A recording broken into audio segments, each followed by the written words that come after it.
Selamat pagi, Bapak, Ibu, dan Saudara yang dikasih Tuhan. Bersyukur kita dapat berjumpa kembali dalam sapaan dan renungan pagi GKI Salatiga. Hari ini Jumat 20 Maret 2026 bersama saya, Pendeta Helen Ruth Manurung. Kita bersama-sama akan merenungkan firman Tuhan. Dan sebelumnya mari kita satu di dalam doa.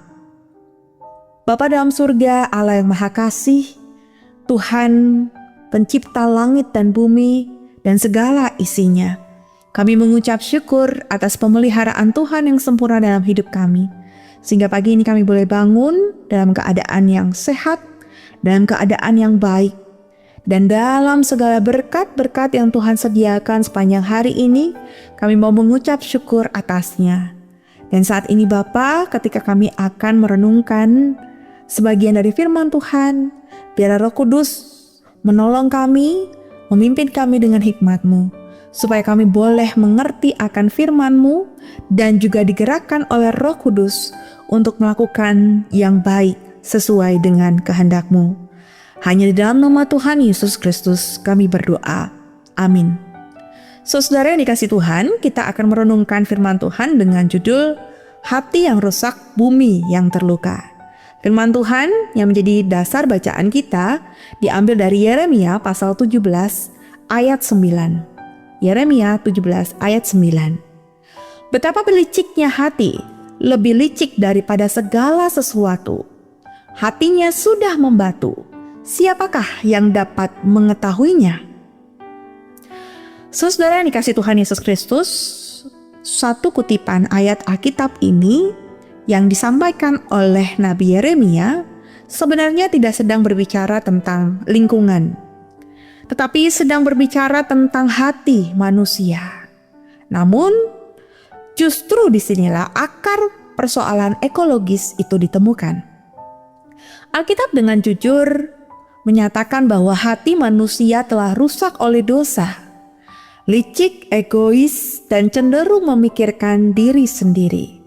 Dalam teologi, ini dikenal sebagai kerusakan natur manusia, di mana dosa tidak hanya mempengaruhi relasi manusia dengan Allah, tetapi juga dengan sesama dan seluruh ciptaan.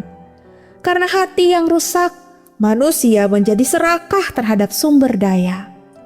Karena hati yang rusak, manusia mengeksploitasi tanpa batas. Karena hati yang rusak, manusia mengabaikan dampak bagi generasi berikutnya. Dengan kata lain, krisis lingkungan adalah gejala lahiriah dari penyakit batiniah. Hutan yang gundul, laut yang tercemar, udara yang rusak, semuanya bukan sekedar kegagalan sistem, tetapi cerminan hati manusia yang tidak lagi selaras dengan kehendak Allah. Saudara yang dikasih Tuhan, teologi penciptaan mengajarkan bahwa manusia diciptakan menurut gambar Allah, atau yang sering kita dengar dengan istilah imago Dei. Kita sebagai manusia dipanggil untuk mencerminkan karakternya, yaitu kasih, keteraturan, dan pemeliharaan. Namun, ketika hati menjauh dari Allah, manusia kehilangan arah dan ciptaan ikut menanggung akibatnya. Ibaratnya, saudara, seperti seorang dokter yang sedang melihat seorang pasien yang luka-luka di tubuhnya. Luka itu terus muncul di berbagai tempat. Pasien itu sibuk mengobati lukanya satu persatu, mengolesinya dengan salep, menutupnya dengan perban, namun luka itu tidak pernah berhenti muncul. Akhirnya, dokter berkata, masalahnya itu bukan di kulitmu, tapi sepertinya ada infeksi di dalam tubuhmu. Demikianlah juga dengan bumi, polusi, kerusakan hutan, perubahan iklim, semua itu seperti dalam tanda kutip, luka yang terlihat di permukaan. Tetapi, jikalau kita mau jujur, akar masalahnya ada di dalam hati manusia yang sakit, yang serakah, yang tidak peduli, dan jauh dari Tuhan.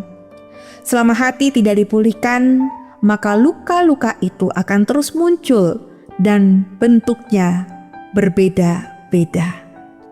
Saudara, peduli lingkungan bukan hanya soal tindakan luar atau hanya sebatas tren yang terjadi. Ini dimulai dari pertobatan hati. Ketika hati dipulihkan oleh Tuhan, cara kita memandang dan memperlakukan bumi juga akan berubah. Mengasihi Tuhan berarti membiarkan hati kita dibentuk kembali, dan dari hati yang dipulihkan itu, lahirlah kepedulian nyata terhadap ciptaan. Oleh sebab itu, saudara, melalui rangkaian ibadah dan kegiatan-kegiatan dalam masa raya Paskah tahun 2026 ini, kita diajak untuk dapat dipulihkan hatinya, dan relasi kita dengan Tuhan juga dipulihkan, supaya kita semakin fokus untuk melakukan gerakan-gerakan kepedulian terhadap alam semesta yang mungkin dulu kita abai atau kita kurang peka untuk memelihara dan mengelolanya. Kiranya pertobatan ekologis yang diserukan ini juga menjadi sebuah gerakan yang konsisten dalam kehidupan sehari-hari. Bukan hanya saat masa raya Paskah saja, tetapi berlanjut menjadi kebiasaan yang baik. Sehingga itu juga bisa menjadi inspirasi bagi sesama kita untuk lebih mengasihi ciptaan Tuhan. Mari kita akhiri renungan ini dengan bersama berdoa. Bapa yang Maha Kasih, kami mengucap syukur atas firman yang Tuhan anugerahkan bagi kami. Biar kami boleh mengobati dan memulihkan hati kami, sehingga relasi kami dengan Tuhan semakin membaik, dan kami boleh menunjukkan karakter Kristus, karakter yang penuh dengan kasih dan juga mengasihi alam ciptaan-Mu. Karena kami sadar Tuhan bahwa seringkali masalah yang terjadi bukan hanya ada di luar kami, tetapi di dalam hati kami. Ampuni kami yang seringkali egois dan tidak peduli atau kurang peduli. Pulihkanlah kami ya Bapa, supaya kami boleh hidup seturut kehendak-Mu. Biarlah hati kami boleh senantiasa terus diperbarui, sehingga lahir tindakan-tindakan nyata untuk menjaga, mengelola ciptaan-Mu. Hanya di dalam nama Tuhan kami Yesus Kristus, kami memohon. Amin.